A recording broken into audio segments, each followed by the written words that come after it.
I want to take a little break from our regular scheduled programming and take a little detour into some alternative, maybe even a little bit crazy, some people might call them unhinged SEO tactics. Guerrilla SEO, if you will. So we're going to go through this list of tactics, starting with, I guess, maybe the slightly higher cost, slightly harder to pull off, and slightly less crazy stuff, down to some things that are quite easily to pull off, but might even be completely free and are almost guaranteed to either improve your SEO, increase your brand visibility across the internet, even build you backlinks for free, or get you showing up in some unique Google SERP features which everyone else is ignoring. This is going to be a great way to stop competing directly in a knife fight with your competitors and find other avenues to build your entity and spread your brand visibility across Google and the wider web.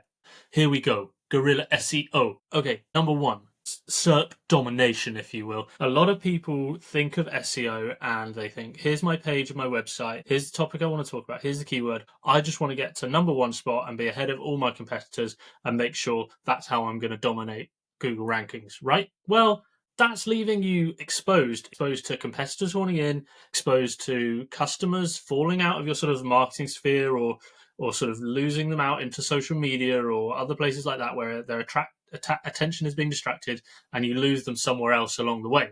Now, what you should actually be thinking about is completely dominating page one. And one company that goes really hard on their marketing and their SEO strategy and leaves no stone unturned is SEMrush. And they're a keyword research tool. You've probably heard of them. And for example, in their branded search, they like to dominate page one of Google to leave no open space for competitors or other ways to lose customers. So if you take the keyword or the long tail search term, how to do keyword research in SEMrush, it's not surprising they come up top of the page, right? But with so many other SaaS tools, as you scroll down the page, you start to see other companies competing for those search terms or those pieces of content and end up sort of competing against them in the SERP.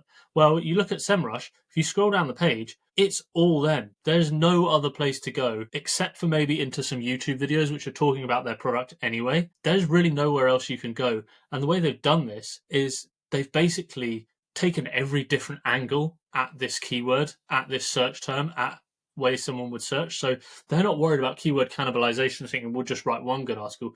We're going to produce every page we can believe that someone might need on this to dominate page one, leaving no room for competitors. And actually, that brings me on to another point that SEMrush are really good at dominating an industry. Now, a lot of the times you're creating content and you're competing against competitors. You're competing at other businesses and you're competing against other blogs. And for SEMrush, that was a company called, or a blog called Backlinko, who were producing a lot of SEO content, and SEMrush were producing a lot of SEO content, as all these tools and agencies and these sort of things are, and they're all competing against each other, and everyone's trying to outdo each other.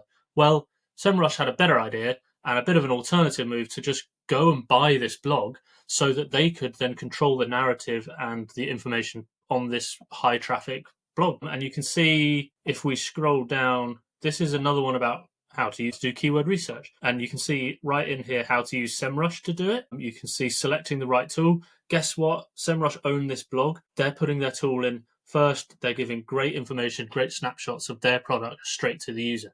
And you could use this tactic as a smaller business as well. You could go and easily buy a local blog or a local website, local travel website or local industry website as your business, and then use that to push out your marketing content. Rather than trying to compete against someone, you're going to use that to expand your SEO presence by just acquisition. And that brings me on to point number two, something which I like to call the bankruptcy merger SEO strategy. And this is quite an interesting one. I've seen a lot of people do it. You might have heard of expired domains, where you go and buy an expired domain, an old website that has good sort of backlink profiles, and you set that up and use that to rank a website quicker, or use that for the base of your website to get more traction and get more authority very quickly, right? Well, this is a spin on that, really. And it takes the idea of looking for companies that are going bankrupt, or someone is shutting down their business, maybe they're retiring or something like that. Perhaps it's a local business in your local area, or it could be something bigger. Now, there's two ways. You could check when that domain is going to be up to expire and try and snag it before anyone else, or you could simply go and say to them, like, can I buy your website domain? These guys are not going to be operating more. They're going out of business. If they're administrators or just closing business, they're probably going to want to make any money they can. So what you do is you go and buy this expired domain from a bankrupt business as quickly as possible before Google realizes the business is shut down. And then you harness that power. You take that and either improve its SEO or replenish its SEO to what it was before it closed down. And then you create a merger between your two companies. So you have company A, this is your business, and you have company B, this is your the business you're acquiring or the URL you bought. There's a really good web article on how to do this, and I've used this before as well. I'll show you some of the links I've got from this style of this M&A sort of redirect setup you can do. And on your website, you're going to put a press release page that says company A, your company has acquired company or website B. And then you're going to redirect that website to that press release page and, of course, send out a press release. Now, obviously, you know that you just acquired the domain. You didn't really buy the company. But to Google, it's going to look like a completely legitimate SEO merger or company merger that now you're getting all their lovely SEO traffic, and no one can tell any different because you did it so quickly from a company that was closing down or going bankrupt before anyone really realized the website had gone offline. And I can show you an example of this in my Google Search Console for one of my sites that I've run this sort of strategy on. You can see the amazing links this got me, and I think I spent about £1,000, maybe €1,000 on the domain. And you look, you've got the Mirror, you've got Wikipedia, you've got all these local listings here, news mentions, you've got all these, the standard.co.uk. You've got tons of stuff in here, tons of amazing links. Number 2, that's the merger. Number 3, we're going to go for the Reddit hijack. Now, this is actually easier to pull off than it ever has been because Google is giving a lot of preference to Reddit these days. You'll notice on virtually any search, you're starting to see Reddit results come up, for better or worse. Sometimes it's really helpful and you want honest or sort of opinions from people on Reddit, some unfiltered opinions. Other times you're seeing things that are 10 years old in search results, basically. And you can see that Reddit gets close to 1.3 billion in organic search. It's crushing it. It's the biggest website out there now, and has been for a while. And you can leverage that for your marketing. And here's what you're going to do. You're going to go onto Reddit and, for example, you're going to create an SEO optimized post. You're going to say, this is an example I found of just a way you could do it. I'm targeting your keyword for this sort of one. I think I was searching around like best accountant, and one of the top search results on Google was advice for finding a good accountant. This is a 1-year-old post with lots of random people commenting on it, some utilized localish accountant, this sort of thing. Now, what you're going to do, although this is a sort of naturally occurring post, you're going to try and replicate that. So you're going to go onto Reddit, you're going to write your post. You're not going to be too spammy or salesy from the off on your main post. You're just going to be maybe asking for information in a natural way. Then you're going to let that post bed in. You're going to let other people comment on it, or you could juice this a little more and get your friends or use services that have aged Reddit accounts to start filling this area with comments to make it, again, feel natural, feel normal to any sort of people who read it or any logarithms or auditors or moderators on Reddit. And then once that post is bedded in, maybe it's even ranking on Google, you're going to go and put another comment on there, mate, from hopefully not from the same Reddit account, but from another aged Reddit account that has some karma already and is not going to get flagged as spam on Reddit. And from there, the final bit of the jigsaw is to get that comment to the top of the post. And to do that, you simply need to get as many upvotes as you can on it.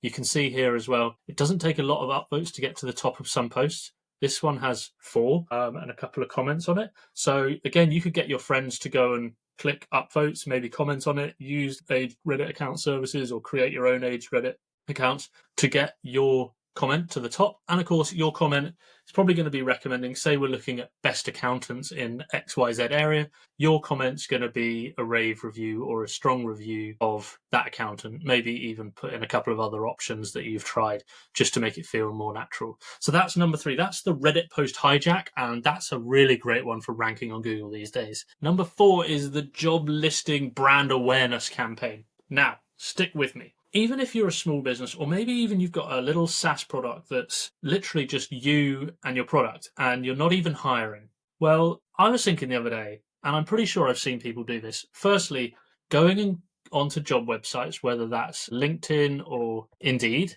anything like that, all the big job websites, and creating job postings for your company. Now, that's going to serve so many good purposes. Firstly, it's going to get you a whole host of sort of natural backlinks from high authority job sites, which is going to help improve your entity around Google and the foundations of your website as a legitimate entity. And number two, we can leverage that in a pretty cool way. For example, let's say you have an SEO tool that you want to push out to as many people in the marketing industry as possible. You go and create job listings on all these sites, maybe even LinkedIn. Of course, that job listing is going to be, or several job listings is going to be attached firstly to your brand name. It's going to be pushed out across the web, right? Any SEO specialists that might be happening to looking for a job, or any other marketers that might be sort of looking in that area, might well be attracted to your job posting. And if it's a good looking job, they're going to hit apply and they're going to start checking out your company. Now, you could even go a little bit further and, for example, add more information about your tool or your service in the description, why you're great, all your benefits. You could even add in a little task for people or little questions for people to fill in that require them maybe to go even look at your website and find a little bit of information about your service or product, basically. And instantly you're getting that brand awareness into people's mind. You could even probably try and capture some of their data, some of their pixels for retargeting. You could even get them potentially on an email list if you want them to sign up to more alerts and information about your company.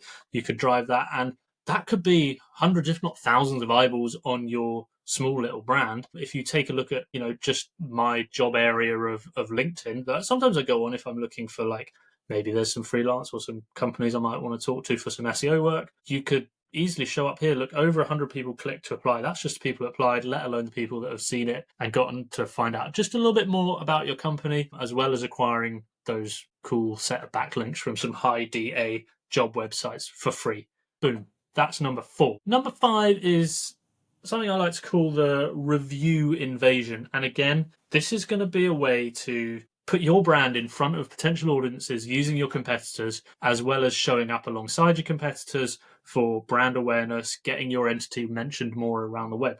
Now, let's take restaurants in Truro, for example. Now, as a new restaurant, it could be quite hard to rank. Got to go against potentially this company Hooked, 4.6 review rating and over 1,300 reviews. Might take you a long time to get up with those reviews. What you could do is use your account or use a friend's account or create another account in a different name, get it all verified, and then start leaving reviews very slowly. I wouldn't do this all on one day. I'd do it slowly over time, going into these top rated restaurants and you could even go to the restaurant and take some photos, make the review as real as possible, write a review which says, talks greatly about this restaurant, but also says, maybe it's like, this has become now my second favorite restaurant in Truro. I went to XYZ the other day. It's almost as good as that place. And trying to work your brand in there or your company in there alongside this in the reviews.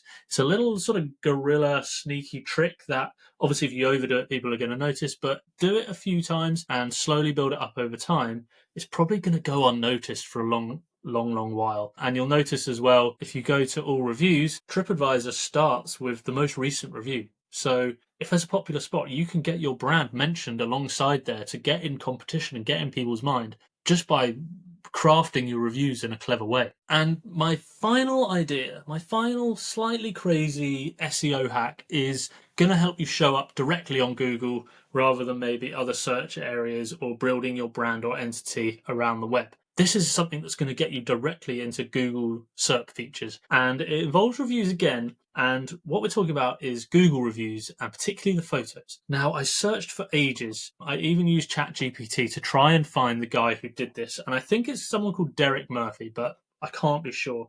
I listened to this tactic maybe 5 years ago, 6 years ago on a podcast. I've not heard anyone else do it. And what he did was he went to loads of gyms around the US. And he'd just written a book on fitness. And he stood outside the gym, took a photo of him and his book outside the gym, and then wrote a Google review and posted the photo of him outside the gym holding his book. Now, he did that for dozens, if not hundreds of places, and ended up getting multi-million views on his photos of him holding his book. That's multi-million eyeballs of probably exercise people, gym people who want to use the gym and are looking at reviews, actually seeing his fitness book, millions of views for free. He just had to go and do Google reviews with photos in them. Anyone could do that for any number of products or brands. I wouldn't suggest going and sort of putting yourself in front of a competitor's business or brand with your competitive product, but an adjacent product that might work quite well could be worth doing and pretty easy to pull off. I actually do it sometimes. I have my Google name tag as Elliot Prince SEO Specialist. So whenever I go and leave a Google review for someone, it comes up with Elliot Prince SEO Specialist. I'm not saying that's going to convert well or that it's getting millions of reviews, the few that I leave, but it's putting my name and SEO in front of business owners, and you just never know who's going to read it one day, maybe even Google me, maybe even follow me on social media and end up converting into a client, especially as I've probably on left them a 5-star review. So it instantly puts my name in the good books and the good area of their mind as a supporter of their business. There you have it. There's my 6 slightly crazy, slightly unhinged SEO tactics that actually work, that will get you more brand visibility, build your entity more in Google, deliver traffic to your brand or your website, and even get you a whole swathe of new backlinks